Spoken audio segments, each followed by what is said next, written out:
Students, हम लोग अपना पहला फॉसिल फ्यूल जो कि कोल है वो पिछली क्लास में कवर कर चुके हैं। बेटा मेरी आप लोग से एक रिक्वेस्ट है कि जिन जिन बच्चों ने प्रीवियस एक्सप्लेनेशन नहीं सुने हैं प्लीज़ सुन लीजिए एक बार, ठीक है। बहुत ज़रूरी है, बहुत ही इम्पॉर्टेंट है। अगर आप लोग नहीं सुनेंगे तो आप लोग को चैप्टर समझ में नहीं आएगा, ठीक है। और जब तक चैप्टर समझ में नहीं आएगा तो क्वेश्चन आंसर्स जो हैं वो आप लोग को रटने पड़ेंगे। अगर ऐसे समझ लेंगे तो आप लोग को बिना ही याद किए क्वेश्चन आंसर समझ में आने लगेंगे, ठीक है। तो प्रीवियस वीडियोस जिसने नहीं देखे हैं वो एक बार अच्छे से देख लीजिए, ठीक है। यूट्यूब में आपको सारे वीडियोस इस चैप्टर के मिल जाएंगे, ठीक है। तो चलिए हम स्टार्ट करते हैं अपना टॉपिक जो कि है पेट्रोलियम एंड नेचुरल गैस। ये हमारा सेकेंड नंबर पे आने वाला फॉसिल फ्यूल है, ठीक है।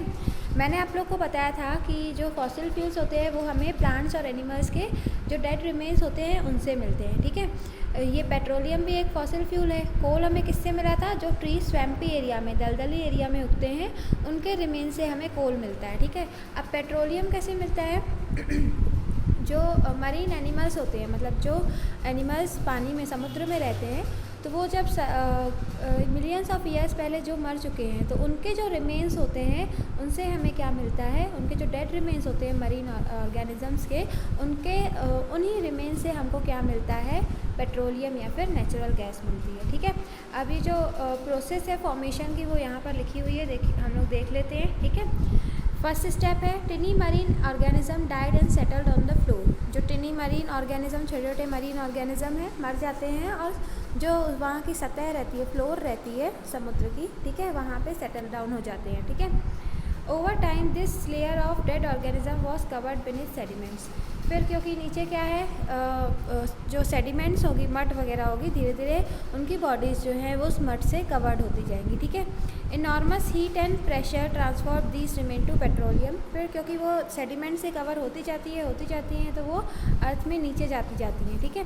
जिसकी वजह से वहाँ पर हीट और प्रेशर बढ़ता जाता है और हीट और प्रेशर के बढ़ने से वो जो डेड रिमेन्स रहते हैं मरीन ऑर्गेनिजम्स के, वो किस में कन्वर्ट हो जाते हैं? पेट्रोलियम और नेचुरल गैस में, ठीक है। अब फिर ये निकलते कैसे हैं? देखिए, जब ये नीचे जाते हैं तब ये ना बहुत ज़्यादा नीचे नहीं जा पाते हैं। मतलब ये जो मरीन ऑर्गेनिजम्स के डेड रिमेन्स होते हैं, ये जो बड़े बड़े पत्थर रहते हैं, ये इम्परमिएबल रॉक रहते हैं, इम्परमिएबल रॉक, उनमें जाकर ये फंस जाते हैं। इम्परमिएबल रॉक क्या होते हैं? ऐसे चीज़ें जो अंदर आके फिर बाहर नहीं निकल पाती हैं, ठीक है, उसमें जाकर ये फंस जाते हैं, ठीक है। फिर उन इम्परमिएबल रॉक्स के ज़रिए इनको हम निकालते हैं, ठीक है। तो सबसे पहले क्या होता है, जैसे ही मरीन ऑर्गेनिजम्स मरेंगे तो वो जो लेयर होती है, सरफेस होती है, वहाँ पर सेटल डाउन हो जाएंगे। फिर धीरे धीरे सेडिमेंट से कवर होते जाएंगे तो हीट और प्रेशर की वजह से वो किस में कन्वर्ट हो जाते हैं? पेट्रोलियम एंड नेचुरल गैस में, ठीक है। और वो जाकर इम्परमिएबल रॉक में जाकर ट्रैप हो जाते हैं, ठीक है। अब फिर इनकी एक्सट्रैक्शन और रिफाइनिंग, मतलब इनको कैसे निकाला जाता है, और रिफाइनिंग मतलब प्यूरीफाई कैसे किया जाता है, ठीक है। ये हम देखेंगे। देखिए, जो पेट्रोलियम और ये नेचुरल गैस रहते हैं ना, तो मैंने अभी आपको बताया वो इम्परमिएबल रॉक में जाके फंस जाते हैं, ठीक है। फिर इम्परमिएबल रॉक में से उनको एक्सट्रैक्ट किया जाता है, निकाला जाता है, ठीक है। इम्परमिएबल रॉक में ड्रिलिंग वगैरह के ज़रिए इसको निकाला जाता है, ठीक है। अभी जो पेट्रोलियम ऑयल होता है, ठीक है, उसको रिफ़ाइन किया जाता है, ठीक है, जिसको हम क्या बोलते हैं? Refining of petroleum. तो पेट्रोलियम को रिफ़ाइन करने से जो पेट्रोल वगैरह होता है ना, वो पेट्रोलियम को जब हम रिफ़ाइन करते हैं, प्यूरीफाई करते हैं, तो उससे हमें जाके पेट्रोल मिलता है और दूसरे नेचुरल गैसेस जो रहती हैं वो ऑब्टेन होती हैं, ठीक है। दूसरी जो इम्पॉर्टेंट चीज़ें हैं वो ऑब्टेन होती हैं। जैसे देखिए यहाँ पे लिखा भी हुआ है, petroleum oil is separated into useful substances through a process called refining of petroleum. Petroleum की रिफाइनिंग की जाती है, ठीक है, जिससे पेट्रोलियम ऑयल जो होता है वो सेपरेट किया जाता है। और ये कहाँ पे किया जाता है? ऑयल रिफाइनरीज में, जो ऑयल इंडस्ट्रीज़ रहती हैं वहाँ पर ये प्रोसेस की जाती है, ठीक है। अब देखिए यहाँ पे पूरी प्रोसेस लिखी हुई है कि इस प्रोसेस में हम क्या करते हैं? पेट्रोलियम को हीट करते हैं 400 डिग्री सेल्सियस से ज़्यादा टेम्परेचर पे, ठीक है। एक फ्रैक्शनेटिंग कॉलम होता है, वहाँ पर हम पेट्रोलियम को 400 डिग्री सेल्सियस से ज़्यादा टेम्परेचर पे हीट करते हैं। और जो कॉलम होता है वो टॉल होता है और सिलेंड्रिकल टाइप का स्ट्रक्चर होता है। यहाँ पर आप लोग को दिख रहा होगा, ठीक है। ये पूरा फ्रैक्शनेटिंग कॉलम है। देखिए लिखा भी the products of petroleum refining, मतलब इसमें पेट्रोलियम को रिफाइन किया जाता है, ठीक है।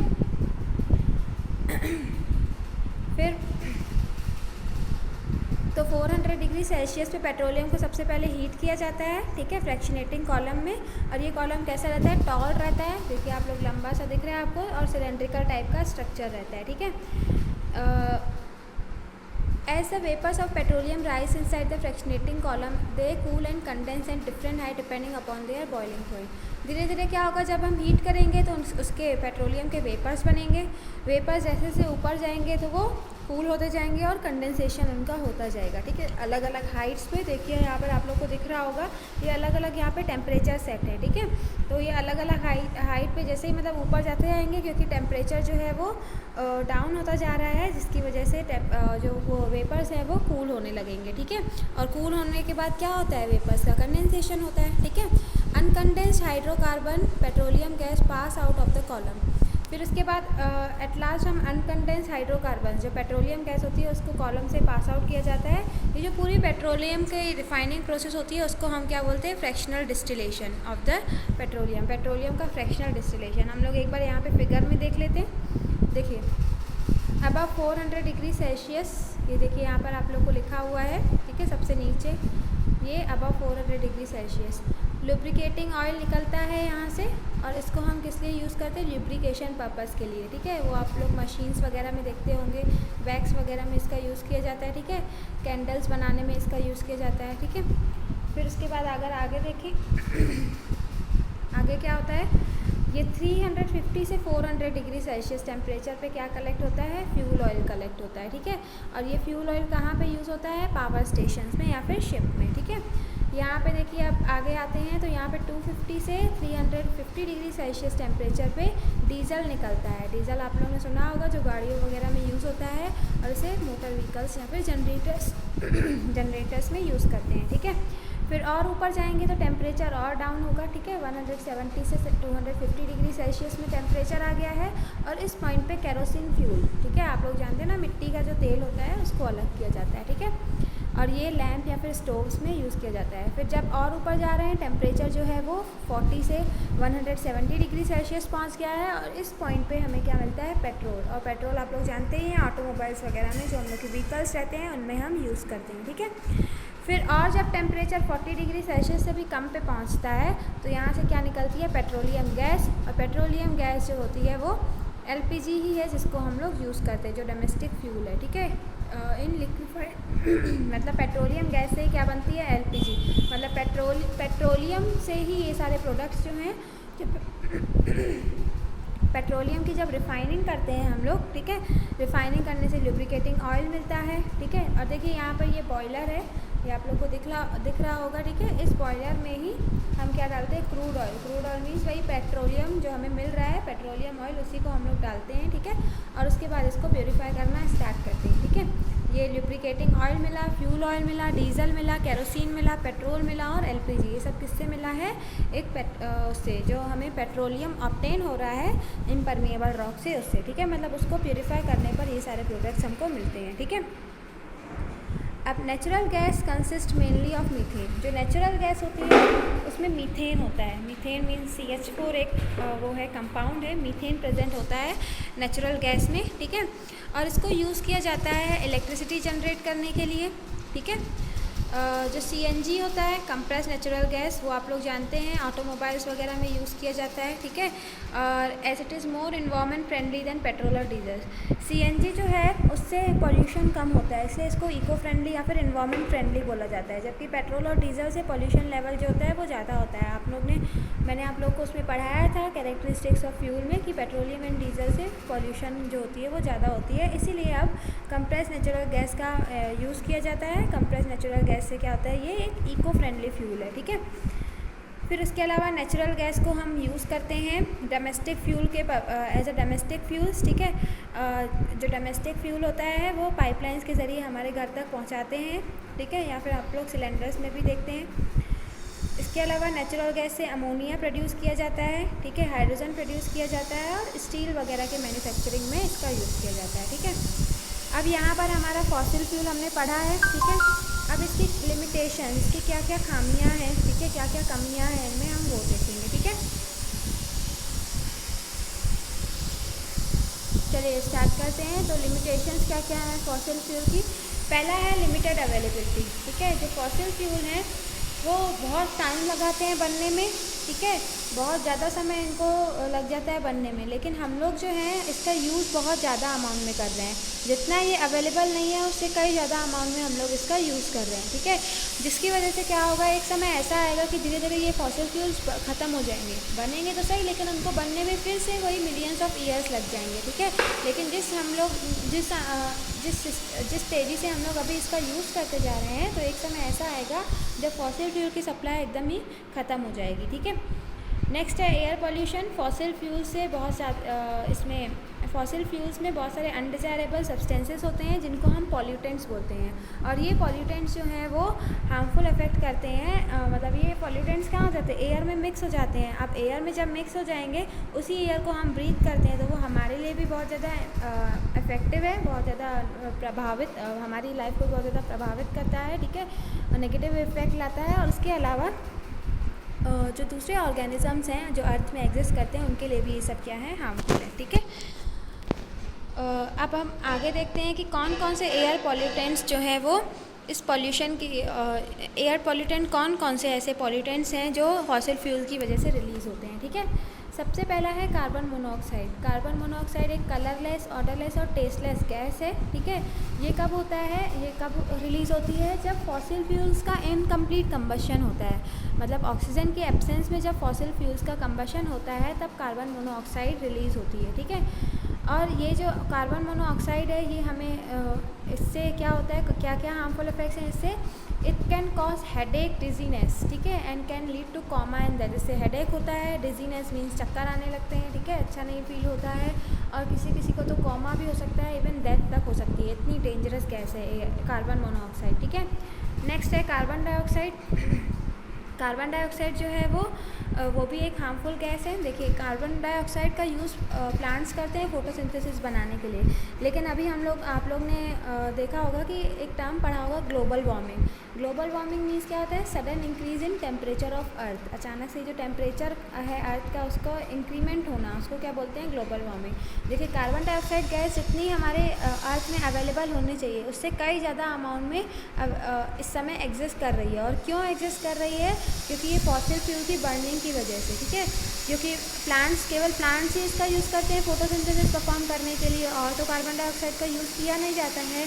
लेकिन ये फॉसिल फ्यूल्स के बर्न होने से कार्बन डाइऑक्साइड गैस रिलीज़ हो रही है, ठीक है।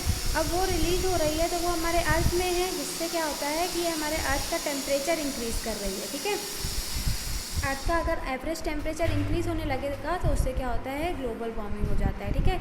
It can cause the melting of polar ice caps. जो हमारे ग्लेशियर्स हैं, मतलब अर्थ का टेम्परेचर इतना राइज़ हो रहा है कि जो हमारे ग्लेशियर्स वगैरह हैं वो मेल्ट होना स्टार्ट हो गए हैं, ठीक है। जो ग्लेशियर्स हैं हमारे, जो आइस कैप्स हैं, वो सब क्या है, मेल्ट होना स्टार्ट हो गई हैं, ठीक है।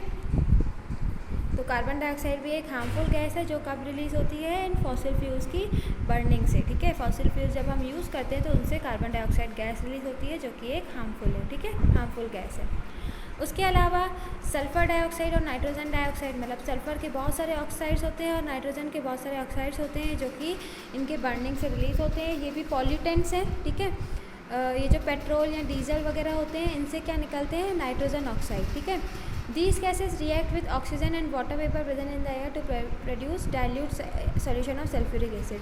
देखिए, नाइट्रोजन ऑक्साइड बना, ठीक है, पेट्रोल डीजल से, और ये हमारे एयर में गया। फिर ये एयर में क्या होता है, ऑक्सीजन जो प्रेजेंट होता है और वाटर वेपर, इनसे रिएक्ट करके क्या बनाते हैं, सल्फ्यूरिक एसिड बनाते हैं और नाइट्रिक एसिड HNO3 और H2SO4 बनता है, जो कि फिर ये हमारे अब ये क्या है, हमारे अर्थ में ये हार्मफुल एसिड्स बन जा रहे हैं। फिर जब रेन होती है तो आप लोग ने एसिड रेन एक टर्म सुना होगा। एसिड रेन कैसे होती है कि ये जो एसिड्स बन रहे हैं, जब रेन हमारे अर्थ के एटमॉस्फेयर में आती है, जब तक वो नीचे आया है तब तक क्या होता है कि वो एसिड भी उसमें रेन में घुल जाता है। फिर जब वो रेन फॉल होती है हमारे अर्थ में, तो वो एसिड्स जो है उसमें मिक्स हो गए हैं, तो वो एसिड्स भी साथ साथ हमारे अर्थ में फॉल होते हैं, ठीक है। तो इसी को क्या बोलते हैं, एसिड रेन बोलते हैं, ठीक है। तो ये एसिड रेन जो है ये प्लांट्स को, एक्वेटिक लाइफ को बहुत ज़्यादा डैमेज पहुंचाती है, ठीक है। इसके अलावा फॉसिल फ्यूल के बर्निंग से क्या रिलीज़ होता है, सूट पार्टिकल्स, जो ब्लैकिश टाइप के पार्टिकल्स आप लोग देखते हैं, ठीक है, ये बहुत ज़्यादा रिलीज़ होते हैं। जब आप लोग अक्सर देखते होंगे जब इनकम्प्लीट कंबशन होता है वुड और फॉसिल फ्यूल्स का, ठीक है, तो उससे क्या होता है, ये सूट एक पार्टिकल रहता है, ठीक है। सूट मैंने आपको पढ़ाया भी था कि जब भी इनकम्प्लीट कंबशन होगा तो सूट रिलीज़ होता है। सूट ब्लैक कलर का, जो ब्लैक पार्टिकल्स होते हैं उन्हीं को बोलते हैं। These particles can enter our bodies when we breathe and trigger asthma attack. In particle से अस्थमा होने के चांसेस बहुत ज़्यादा होते हैं क्योंकि ये एयर में मिक्स हो जाते हैं, और जब हम ब्रीथ करते हैं तो ये हमारे बहुत छोटे पार्टिकल्स रहते हैं, तो ये हमारे नॉस्ट्रिल्स के ज़रिए हमारी बॉडी में अंदर चले जाते हैं, लंग्स वगैरह में जाके अफेक्ट करते हैं, जिससे लोगों को अस्थमा की प्रॉब्लम्स, कफिंग की प्रॉब्लम और रेस्पिरेटरी सिस्टम में प्रॉब्लम्स स्टार्ट हो जाती हैं, ठीक है। तो ये सूट पार्टिकल्स, ये carbon dioxide, sulphur dioxide, sulphur dioxide, nitrogen dioxide, और ये कार्बन मोनोऑक्साइड, कार्बन डाइऑक्साइड, ये सब क्या है, पॉल्यूटेंट्स हैं जो कि फॉसिल फ्यूल की बर्निंग से रिलीज़ होते हैं, ठीक है। तो अगर फॉसिल फ्यूल्स इंपॉर्टेंट भी हैं, साथ में साथ उसका कुछ लिमिटेशन भी है, तो उसको इतनी ही क्वांटिटी में यूज़ करना चाहिए जितना कि हमारे लिए यूज़फुल है, ठीक है। एक्सेस अमाउंट में यूज़ करने से क्या होता है, हमको भी खतरा है, ठीक है, और साथ ही साथ एक समय ऐसा आएगा जब फॉसिल फ्यूल हमारे पास अवेलेबल ही नहीं रहेंगे, ठीक है। अब उसके अलावा कंजर्वेशन ऑफ फॉसिल फ्यूल को हम कैसे कंजर्व कर सकते हैं, ठीक है। Keeping in mind the limitation of fossil fuel, the need of the hour is to conserve them to extend possible. Conservation of fossil fuel can be done by judicious use of existing resources, मतलब जितने existing resources हैं उनको हम judiciously wisely use करें, ठीक है। और उसके अलावा जो हम लोग फॉसिल फ्यूल का एनर्जी प्रोडक्शन में यूज़ करते हैं, अगर हम फॉसिल फ्यूल का यूज़ ना करके किसी और फ्यूल का, किसी और अल्टरनेट सोर्स का अगर हम यूज़ करें, किसी और अल्टरनेट सोर्स का यूज़ करें एनर्जी जनरेशन के लिए, जैसे कि टाइडल पावर का यूज़ कर सकते हैं, विंड एनर्जी का यूज़ कर सकते हैं, सोलर एनर्जी का यूज़ कर सकते हैं, ठीक है।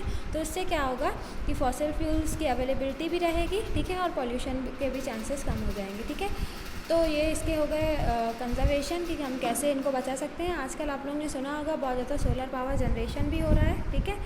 तो ये सारे चीज़ें थी, मैंने आप लोग को आज चैप्टर जो है वो कंप्लीट हो गया हमारा, ठीक है।